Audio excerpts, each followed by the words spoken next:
Greetings and welcome to Conversations at the Intersection. I am Reverend Kelli X. I'm the Director of Racial Justice Ministries at Scarritt Bennett Center, and I am very honored to have this opportunity to have a collab podcast moment with Conversations at the Intersection, along with the Art of with Reverend Linda Furtado, who is the Director of Spirituality and the Arts here at Scarritt Bennett Center. And today we've got the extreme honor of having the founder and musical director of the Crimm Singers with us. Join me in a podcast like standing ovation for Patrick Dailey. Yay, we're gonna do the hands and all of that. I am so happy to have you here, and we're so thankful for you to be here, both Linda and I.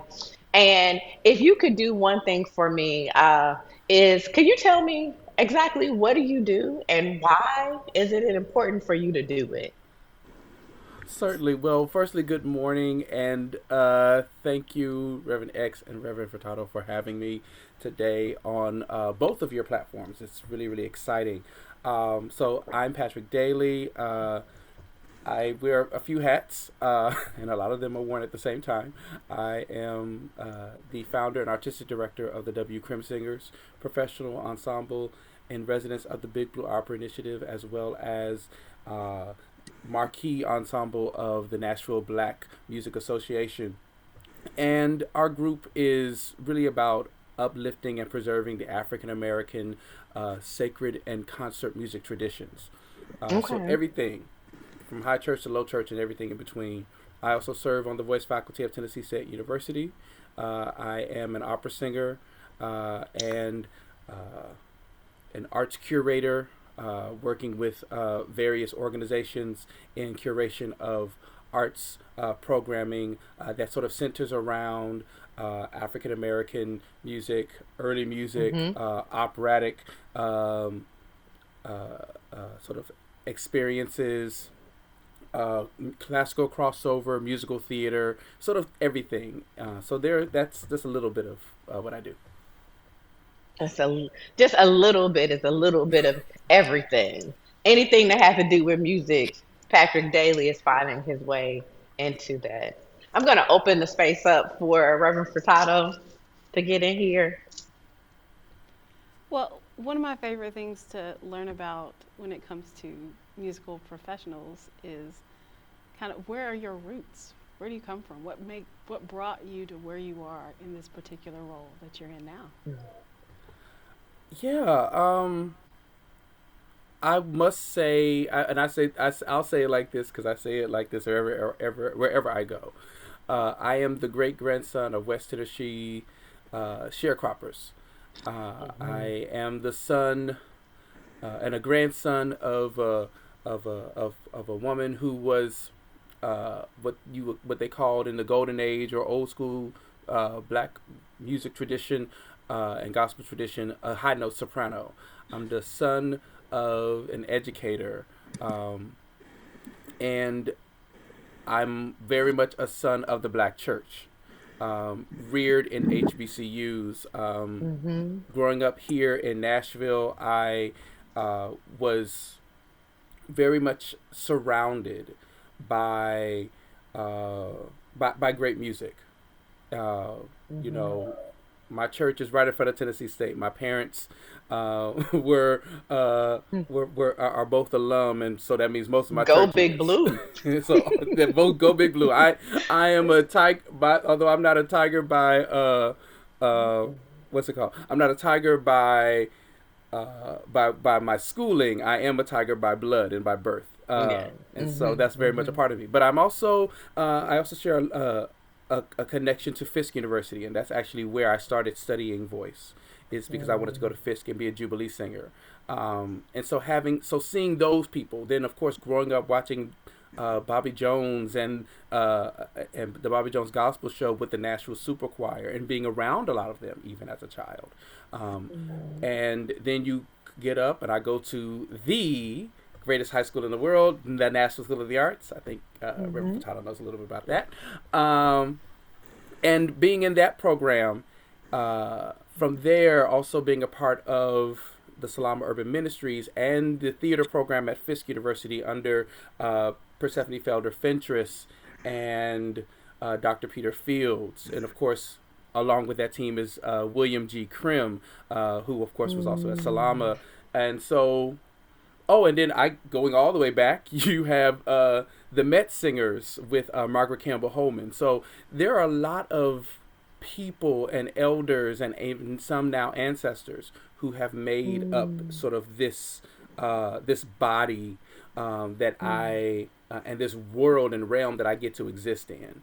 And from there, the experience of going to Morgan State University, singing in that world-renowned choir, and being a part of that music program and being a music major in that program, where we were exposed to some of the best. And that sometimes seems to be people get the impression that HBCUs don't always have the resources, and to be honest, they don't.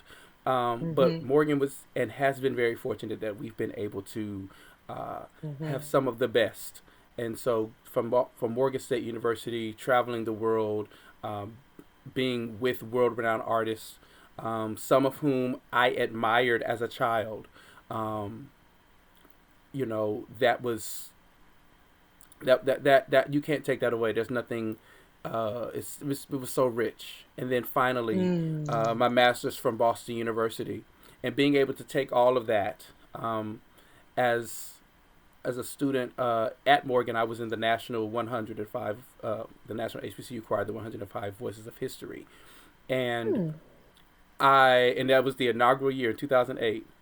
We did our first concert at the Kennedy Center, and I realized right then and there, I said, my prayer was, God, I want to take everything I have in my career, everything I'm exposed to, everything that I gain, and bring it back to the bring it back to schools, and bring it back to our spaces.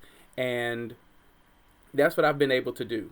So I'm very, very fortunate to walk in what I said I wanted to do. And now also I'm the artistic director of the 105 Voices as well. So another hat that I wear. So that's really awesome. It's a beautiful journey. So yesterday I had the honor of going to the Nashville Children's Theater to see a performance of Elijah Rock, which is about a middle school student who wants to win his history award or whatever, this thing that they do every year, and they're talking about the fifth Jubilee Singers. And one of the things that's really awesome about it is that they talk about how Nashville gets the name of Music City because the Queen of England saw like the gift that they had and said, you all must come from a musical city. And the journey that you just shared, most of that was in Nashville. You talked about from Fish to TSU to Salama Urban Ministries, which is a after school program and summer program. I mean, so many different things that bring together so much that time you went to Morgan State, and definitely by the time you get to Boston, you have cultivated an entire library of knowledge simply by existing. And I'm assuming that you go to Morgan State at 18 years old, right? And so, not a national, and I'm not an NSA student, but I'm the parent of two NSA students. So definitely understanding what it means to have artsy kids in this city. And so I want you to tell the story about how, after doing all of that and working with William Crimm, you were tasked with the opportunity, no, mandated to create the Crimm Singers. Yeah, I will say that the Crimm Singers, the development and the journey of the Crimm Singers is a, it's sort of I laugh at it, and I'm humbled by it. And I laugh at it because I'm just kind of like, how did we get here?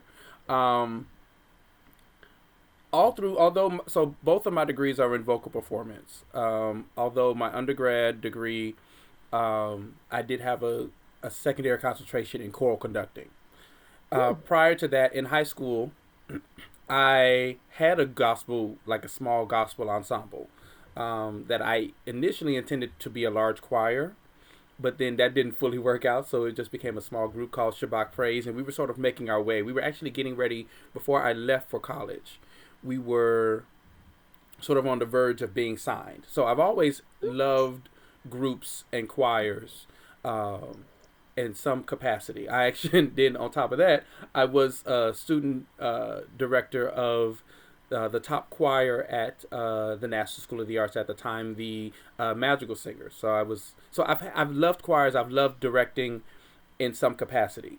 So, you know, all of that after coming back to Nashville sometime around 2014, 2015. I started teaching at Tennessee State. I was, on the road as an active, and still am an active opera singer and performer in the operatic and concert vein. And then I get a call from Mr. Crimm in the summer, and I want to make sure I get it right. I think, if I'm not mistaken, it was 2018. No, it was not. It was 2016. 2016. I get a call from Mr. Crimm, and he's like, "Hey, I'm doing this program at Clark Memorial. It's like a Freedom School program. I need some singers. I need a choir." And I was like, "Okay." So I just called a bunch of friends. I called people who went to NSA, people who were Salama alum, people who were Fisk and Tennessee State alum, anybody that I knew that could sing and had some connection to Mr. Crimm and to sort of like our larger singing and artistic community that I was like tied to at that time. I was like, "Hey y'all, Pops needs us. Since he needs us, let's go do it." And we do the program. He said, "Oh, let's wear." He said, "Tell them that they can wear black or African print things." So it's like, cool. He's like, "Yeah, we're gonna do some spirituals and some stuff I wrote." Great. So I started teaching the material. I'm just getting everybody together, and we're having a good time, just kind of going through it. And some people had not sung choral music in years. Some people hadn't sung in years, even. So we're doing rehearsals. We're having a good time. And the way I worked it, I just put everybody in a big Facebook group chat. It was just a big Facebook group chat, like, "Hey, we're just gonna this is how we're gonna get the information out. This is very, informal. We're just having a good time." So, fast forward to the actual day of the performance. This is the closing out of this Freedom School presentation, right? And we get in there. We're sitting down, and we realize that the theme for it is because by this time, Black Panther has just come out. So the theme for it is very much like a Black Panther Wakanda theme. So the kids are coming in, this very rich, and hearing the music from Black Panther and the horns and the sounds. It's like, okay. So one of my friends, a bass in the group, in the first performing body, if you will, he says, "Oh, what are we supposed to be, the Wakanda chorus?" So I changed the name of the group chat as a joke to Wakanda Chorale. I was like, "Oh yeah, this is just a joke, whatever." Next thing I know, we finish the performance, and then we take a picture. We're at the front of the church taking a picture, and another one of my friends, I will shout her out, Sania Jameson, Nashville native as well, NSA alum. First Amazing black and curvy voice. model, and amazing voice. First black and curvy model of American Eagle. I can go on and on. Sania was like, she was like, "Oh, this is so much fun. We should do it again." And I was like, "Yeah, girl, whatever. I'm not doing this. Like, we're moving on. We're done." So for that time, because this is just an informal group and this is just a group of friends, we're joking around. We're called Wakanda Chorale because we're just chatting and having a good time. We're not thinking about doing anything serious. Then I have my Harry T. Burley. I'm the founder at Tennessee State. I founded the Harry T. Burley Spirituals Festival for Mr. Burley, who another very important musical figure, very important Black African American composer, and so in founding the festival in his name, we do a different theme every year around the spiritual, around Black music. So there was some music for the Burley Festival that I wanted done that was like, okay, it's a choral piece, but then there's a gospel piece, and we have a festival chorus, but the festival chorus, which is just made up of like students and attendees, I don't know if they're gonna really be able to give it what it needs.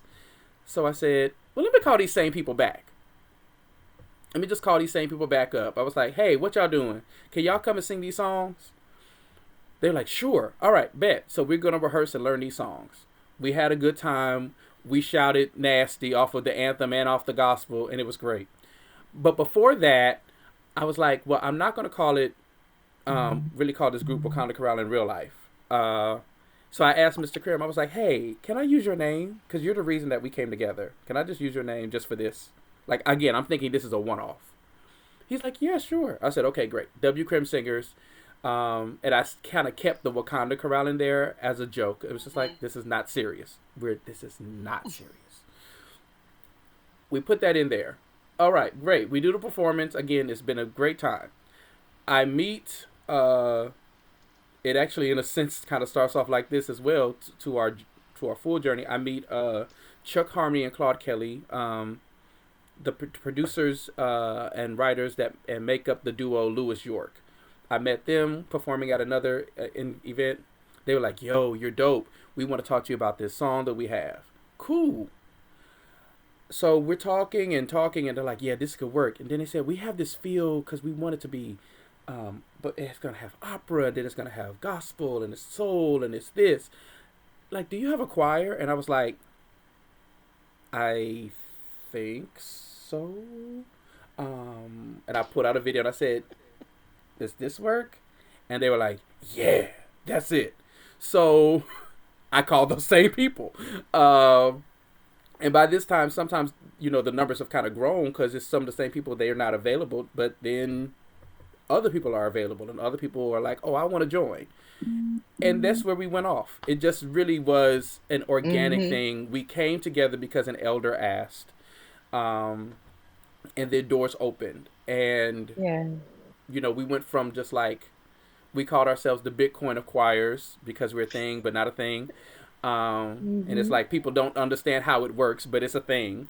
To now being an official entity that has like figured out its mission, that is operating in a professional capacity, but still very much devoted to the community and spreading a message of love and of acceptance, that and also and again preserving traditions and allowing for people of all backgrounds to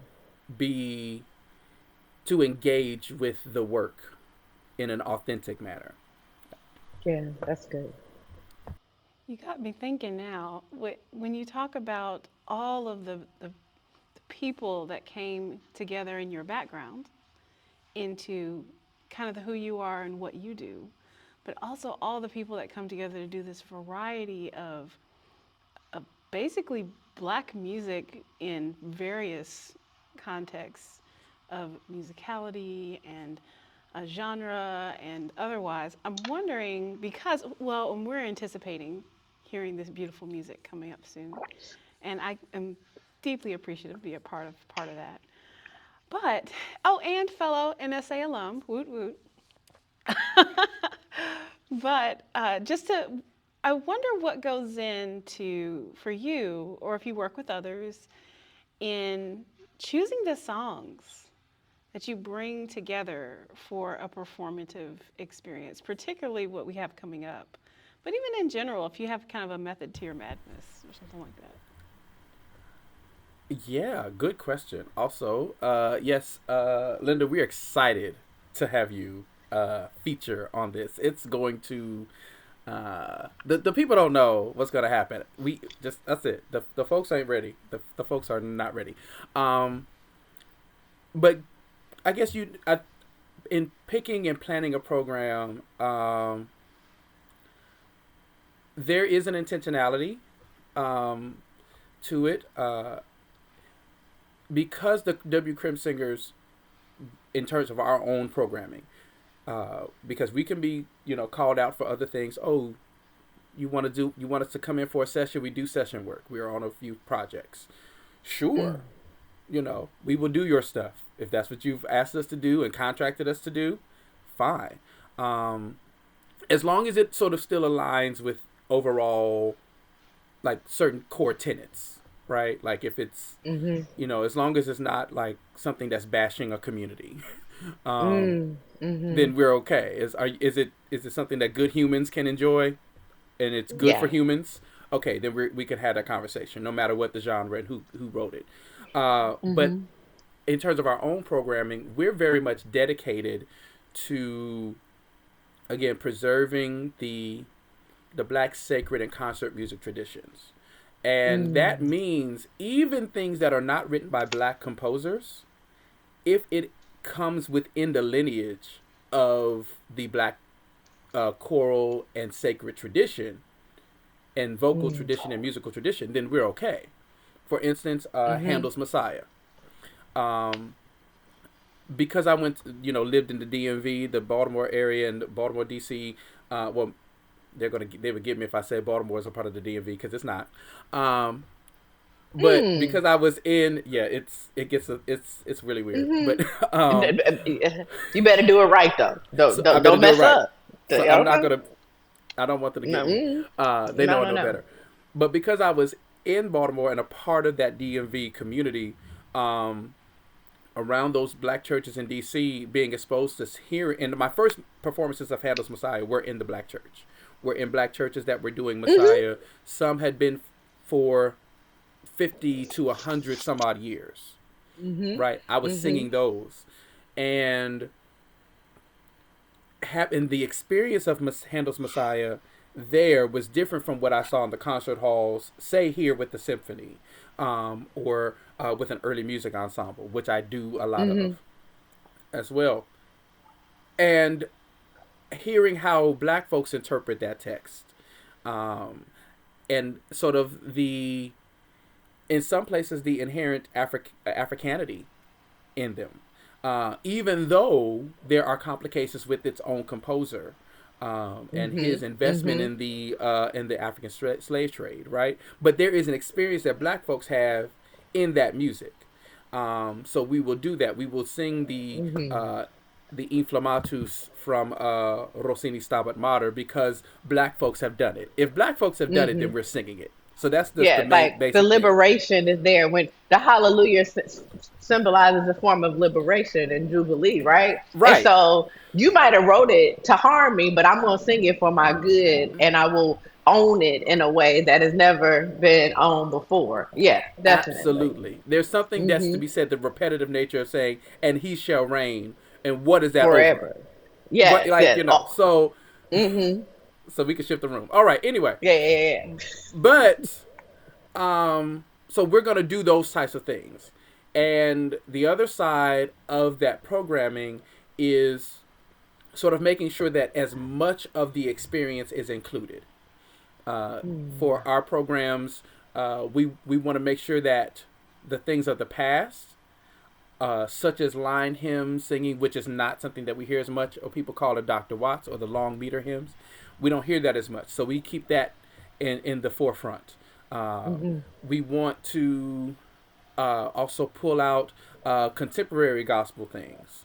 And then we do the traditional gospel things. We do the high church anthems. Everything should be represented in the programming. If I'm not mistaken, it was Wendell Whalum that said, Wendell Whalum, who led the Morehouse College Glee Club. But if I'm not mistaken, it was Dr. Whalum who said that the church should do everything that it is capable of doing, in terms of the music programming. And then I'd also think about one of the deacons from 15th Avenue Church here in Nashville. When we were talking, when I was in high school, and we talked about this kind of stuff, and he Mm. talked about the programming that you do. He said, "Yeah, we believe that you need to have everything programmed in service because if one thing don't get you, something else will." Something else So will. You gotta speak to everybody who's present. And so even if, mother wants to hear a line hymn and the babies want to hear Kurt Franklin. And mind you, as we say Kurt Franklin, understanding that that's 30 years old now. Right? exactly. And so being able to know that, that baby, look, it's been a minute since Melodies from Heaven has dropped. But being able to bring all of those things together allows for there to be a full and robust worship experience for everybody, definitely. Absolutely. Absolutely. And we want to make sure that people also leave edified, but they Hmm. should also be informed. Everybody. So whoever's showing up, everybody is like, oh, I felt something, but I also learned something, and Yeah. that should spark you towards. And help to align your mission or to spark you towards something um, Hmm. that is for the betterment of our world.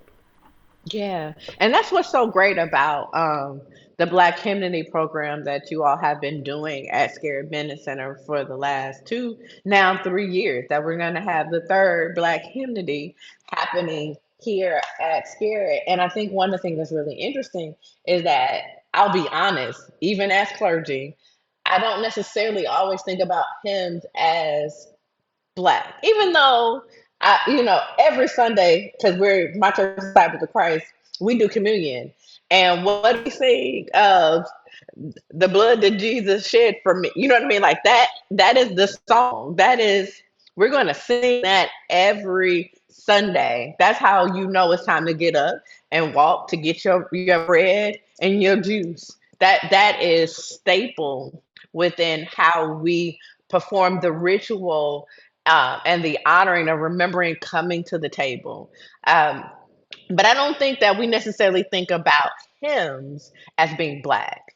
I think we think about hymns as being something that come Europe in a European sense.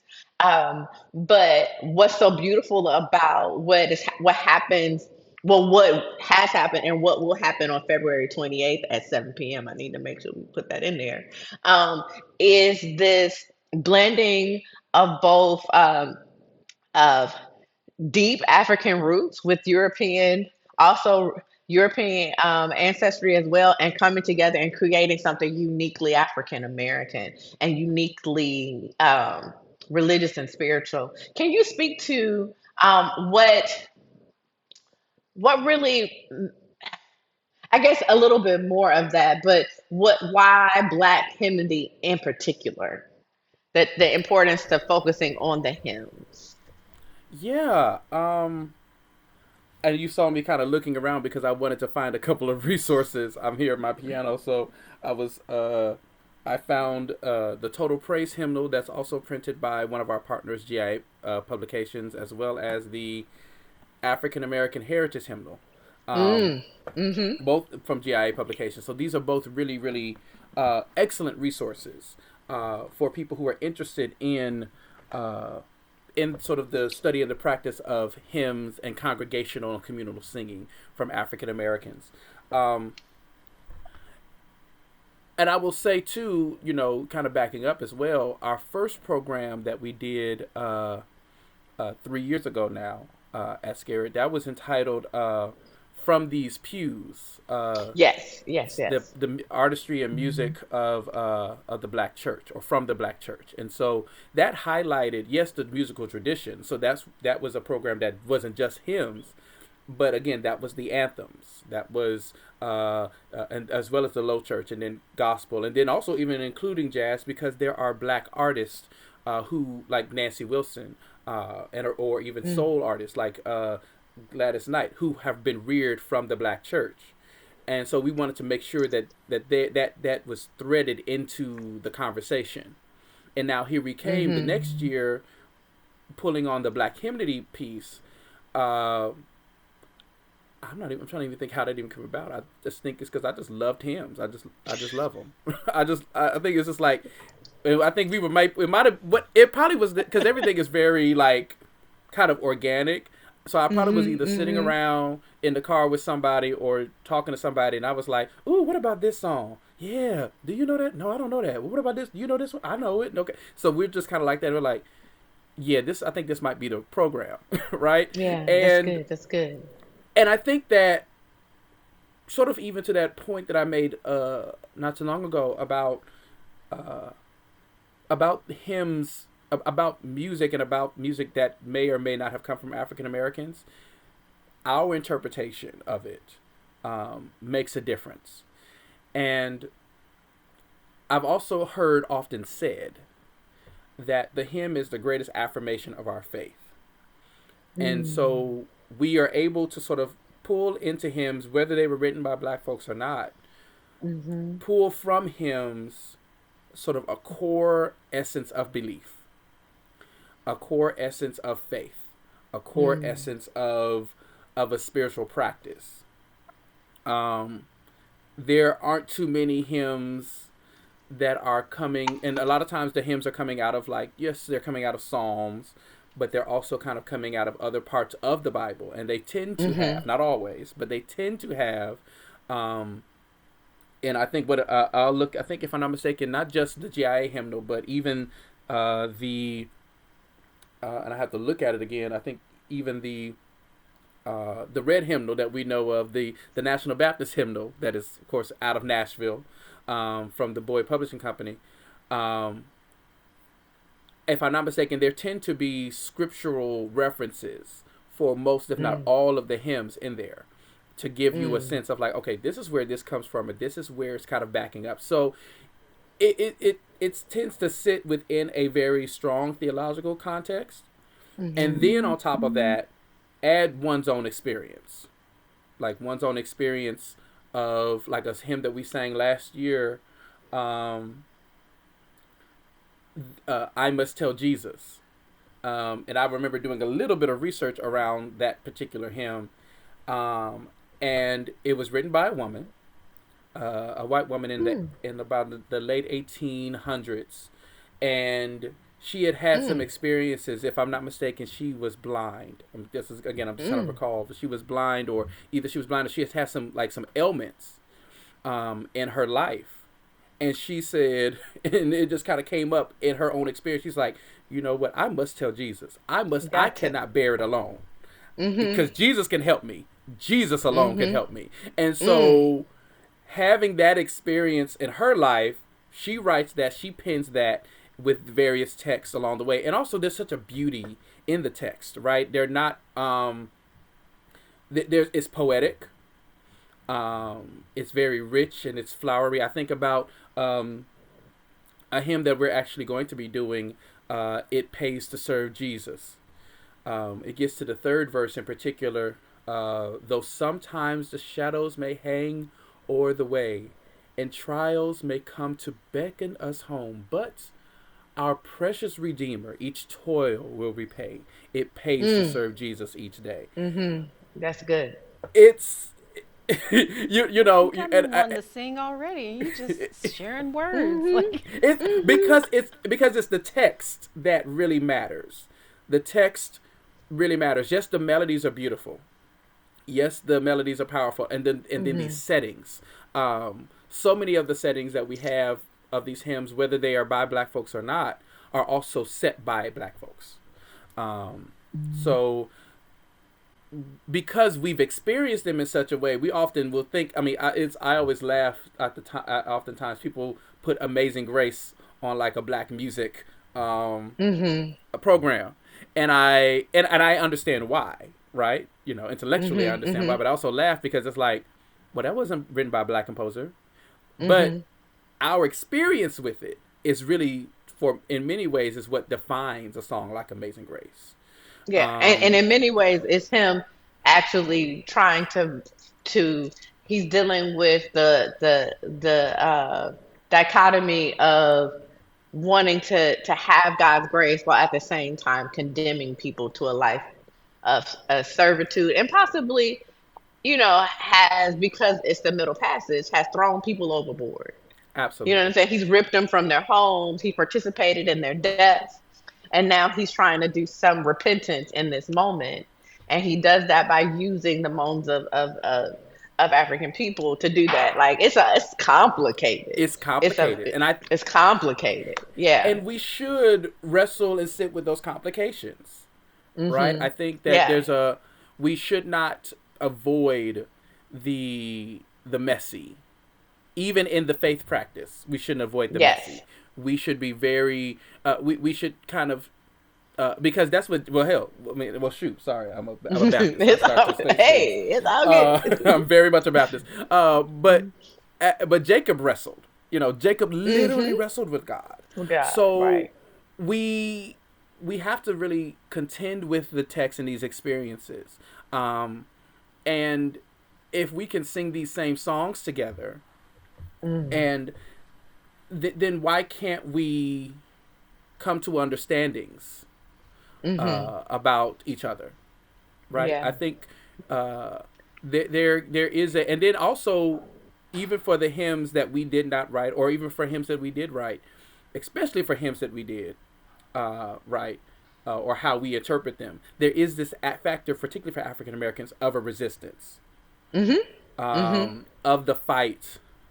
You know, it pays to serve Jesus may not feel like a freedom song, but though the pathway to glory may sometimes be drear, you'll be happy each step of the way, has a freedom quality in it.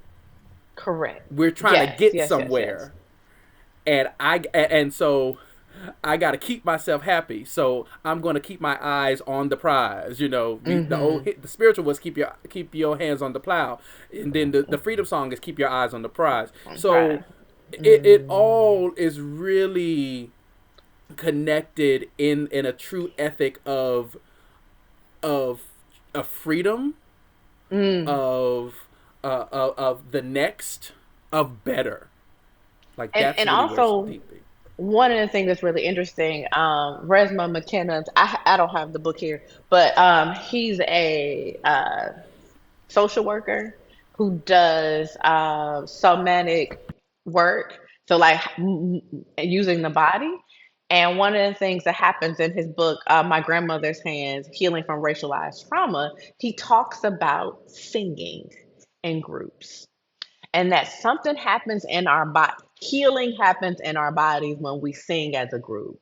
That we become, when we decide to pick notes that blend together and we do this thing together, we literally have, like, whatever that trauma that we may have been experiencing, it becomes healed, because now that experience that I'm having is not alone, but it is together with other folks. And so being able to sing together, and then in the process, as you know, Black folks, and as we experienced last year when you all were here, we get together, we sing together, we cry together, we shout together, we dance, we laugh. Like, all of those things reminds us that we're not alone, and there's something beautiful in that singing. And then if you add to it songs that are about freedom, songs that remind us that we're not alone, songs that remind us that not just I need to tell Jesus, but if I need to tell Jesus, that means Jesus cares about what I want to say. I have an understanding in that the spiritual world is just as connected and I'm concerned about me as I am and those around us. And it makes me really think about not only the performance that you all are going to do, but having Dr. Abington of GIA come, so that there might be some singing collectively on Saturday, March 1st, in the hymn sing that Yes. that is being organized as part of Black Sacred Music Weekend. Yes, Dr. Abington's this particular workshop is entitled Spirituals," and Oh, what? attendees for this one are gonna come out very well resourced and informed. There are about three pieces that they get. There is the Spirituals by Clayton White, a black composer who's not acclaimed as he should be. So his spiritual collection, Mm. as well as, if I'm not mistaken, it closes with Wyatt T. Walker singing in Deep Woods. Um, and that's the last piece. And so it goes sort of through this journey of the spiritual from its sort of raw and rooted form all the way through to sort of the concertized form as well as the congregational experience, and Mm. then making its way into its influence into other genres and of music, not just gospel, because there are ties. I've lectured on it myself, the ties Mm. of the spiritual to blues to hip hop. Um, what I look at, and I've done it in perform. I'm not even going to give myself away, but yeah, not going to get that too far because Mhm. somebody might, somebody may be like, ooh, if you want to hear that lecture, call me. I'm about to say, But are no, there some videos of you spitting hot fire, rapping? That's what I want to know. now, not quite, Oh, not okay, okay. quite, not quite. You Yeah, might be. You do all things musical. You might also be that, MC. I'm not. I'm not. I just pulled from the traditions. We'll say it Okay, like that. okay. Mm-hmm. But So no. I'm gonna ask something here. Please. I want you to bring it home for us a little bit because I know why, as a representative of Scarritt Bennett Center, why we have you, why we have the Crimm Singers, why we want this on our campus. Mm-hmm. But I want to encourage you to share from your perspective for our audience, Yeah. because our people are going to listen. We're going to share this episode with our people that know Scarritt, that are getting to know Scarritt and our history. But I just would like for you to share with us what makes this a home for what you do for you. Mm. Yeah. As a native Nashvilleian, I've known Scarritt my entire life. Uh, there were programs happening here that I can even remember coming to happening at Scarritt, rather, that I can remember coming to as a child, or just constantly sort of passing by the campus, um, and sort of and not knowing its history, but knowing that I was safe there. Mm. I didn't know I didn't know everything about the space. I just knew, oh, Scarritt Bennett Center. That's all I kind of knew. That there was Scarritt Bennett Center, and then coming in and understanding the history and of the space, from its roots as a college, from being moved to the Nashville, and then its legacy of producing great musicians, but also Mm-hmm. its role in hosting, hosting one of our greatest civil rights leaders, as Mm-hmm. well Mm-hmm. as its and the student body's participation in the Mm-hmm. movement. Um, should not be overshadowed. It should not be, taken away. And so now understanding that, and then to come forward, and I must say, in these last couple of decades, I will almost even say, Mm. it's been under leadership of really powerful Black women, who Mm. have kept the source and the mission of what the college was, and Mm. expanding that to the work for a better community and a better world.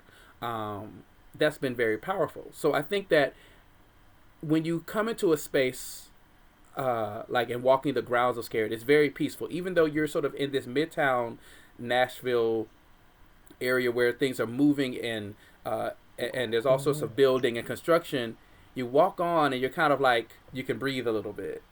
Yeah. You do instantly feel welcomed, and I know that is a very intentional practice for the organization. Um, and then further, to sort of, when you're walking into the buildings and walking the grounds, you feel like you're stepping into history, and you almost don't want to touch things. You're like, okay, this is really precious, and this should be well taken care of. And so there's a Mm. respect that happens in the space. And I think that as we bring our programming, and as the Nashville Black Music Association partners with Scarritt Bennett Center, uh, we understand that we're stepping onto a historic space, but a relevant space that Mm. is intentional about the work for for bettering, right? And so having Mm-hmm. our programming in Whiteman Chapel, it's automatically just sort of like, okay, it gives a reverence to and a respect to the music, and a reverence and a respect to the work. It ties a lot of traditions of Scarritt Bennett Center with the traditions of our communities, right? Mm. It's and then like being able to sort of like spill over not just into the concert programming Mm. of, okay, now you've come and you sung these songs and had a good time, you might have cried and you might have learned something and you just feel so Mm-hmm. light and lifted. Mm-hmm. Now Yeah, come back yeah. the next day and let's kind of dig in. Let's dig into the work. Let's peel off the layers and the Mm-hmm. onion. Let's shake off some things and learn even further and engage further also in that communal singing that tears off of the trauma and that peels those things off. And then finally, let's have a communal conversation around what is happening with music in the Black church, um, Yes. especially for Music City, kind of Mm. bringing it full circle, a city that's roots of its own identity in a many regards comes from that of uh, formerly enslaved folks and people who had been uh, under subjugation of of, uh, of racism in the Mm-hmm. 1800s. Those Fifth Jubilee singers. What Mm-hmm. is this state? Now we have leading black music performers and industry persons here. They're based in Nashville, and at some point they got to come through Nashville. I don't care where they are in the world, they got to come through Nashville. Mm-hmm. What is the state of that? And though the industry might be making its moves, what is happening in the regular communities? Mm-hmm. People are still good enough on Sunday morning and going to church, whether there's an Yeah. award show or whether there's a session or not. So I believe Scarritt is the perfect place for it because the mission of Scarritt, being this welcoming space, being a space that is empowering, uh, is really is really a great home to delve into the work. That's really, I think that we are Scarritt.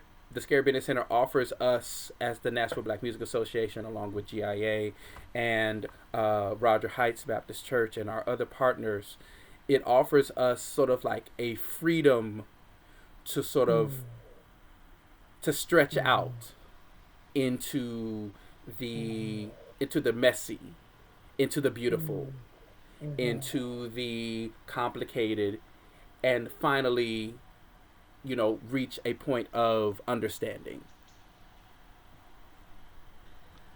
Well, beloveds, the episode can't go on forever, and so allow me to wrap us up by, for those who are new to us at Scarritt Bennett, to Mm-hmm. let you know that Scarritt Bennett Center is here to create space where individuals and groups engage each other to achieve a more just world. And we do that through transformative educational experiences and spiritual Mm-hmm. enrichment and racial justice. My Lord, we do this through so many different ways in women's empowerment. And these tenets of who we are lived out in events and experiences such as the Black Sacred Music Weekend and so Yes. much more. So I invite you to hang out with myself, Reverend Linda Furtado, as I direct spirituality and arts programming, and our beloved Reverend Kelli X, as she leads us Mm-hmm. in racial justice ministries, and the many others here on our campus in partnership and on staff as we do this good work right here in Midtown Nashville, Tennessee. Yeah. So thank you so much. And whether it's at the crossroads and paths of life or you're experiencing the art of all things, may you be safe, may you be happy, may you be healthy, may you be at peace until we meet Mm. again. Yes.